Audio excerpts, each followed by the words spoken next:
Ito, matinding usapin to It talks about food tourism. Diba?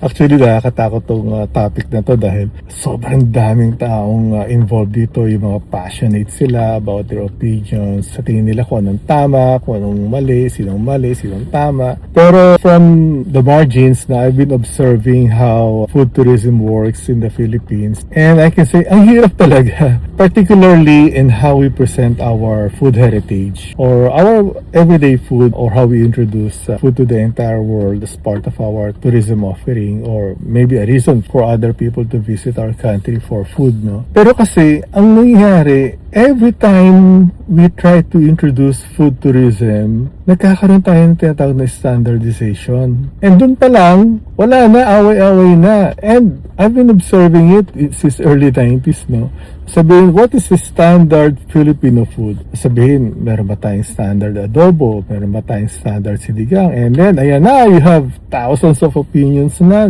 my mother's adobo is the best adobo, or my lola's sinigang is the best sinigang.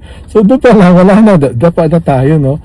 Wala tayong standard na cuisine, no? Dahil palagi, bumabalik tayo sa core ng cuisine ng Pinoy na the best food is homemade food. Well, isang opinion pa rin yun. Pero yun nga, ang nangyari since the 90s na ino-observe ko, itatry, and then wala, away-away, and then babalik na naman sa zero. It's a good thing na dumating tong Michelin Guide, nagkaroon tayo ng konting inspiration. Pero bumabalik pa rin tayo sa how do we represent our food internationally, especially for tourism. Makikisali ako sa gulo. I don't think it should be represented as a standard food or standard recipe or standard way of cooking, but I think it should be represented as a standard menu.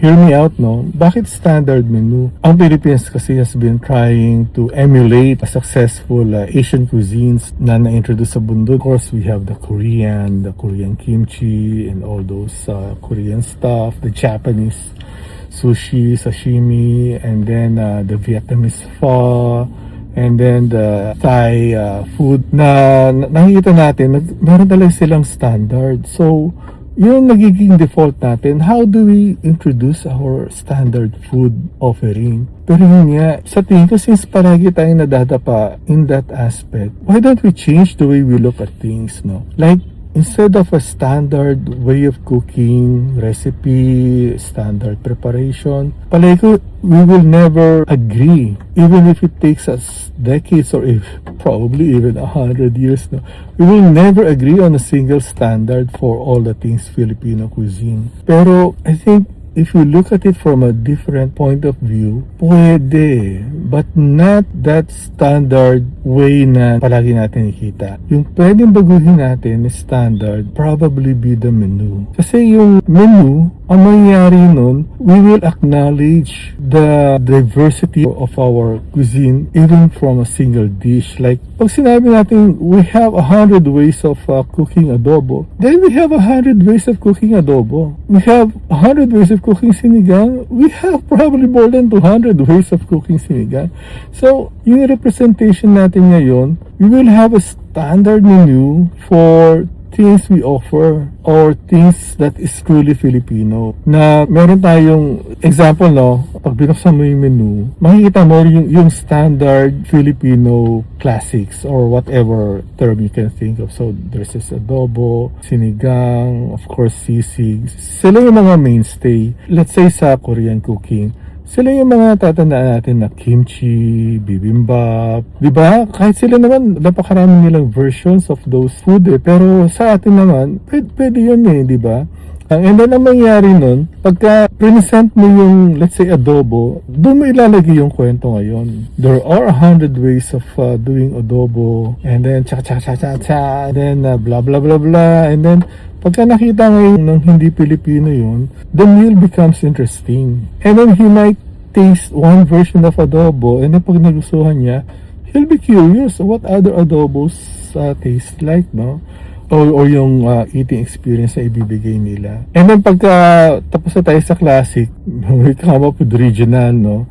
Yung mga, or we come up with exotic, we come up with challenging. So, makikita mo, meron talagang dating if we do it standard menu instead of standard dish. Di ba? Pag-isipan natin yan. Pag-isipan niyo yan. Maybe pagka na-solid natin yan, baka that's the way we can really successfully introduce tourism. Of course, may mga sabi, kalokohan yung pinagsasabi ni Kaloy. Open ako dyan dahil part of the noise ako Pero yun nga, at least let's hear out that kind of noise. Baka yun yung tamang susi sa dekada na natin pinag-aawayan about food tourism. Malamang marami pa tayo pwedeng pag-usapan about food tourism, no? Pero we can start with this one. Pag-awayan natin to. Yun lang, maraming salamat.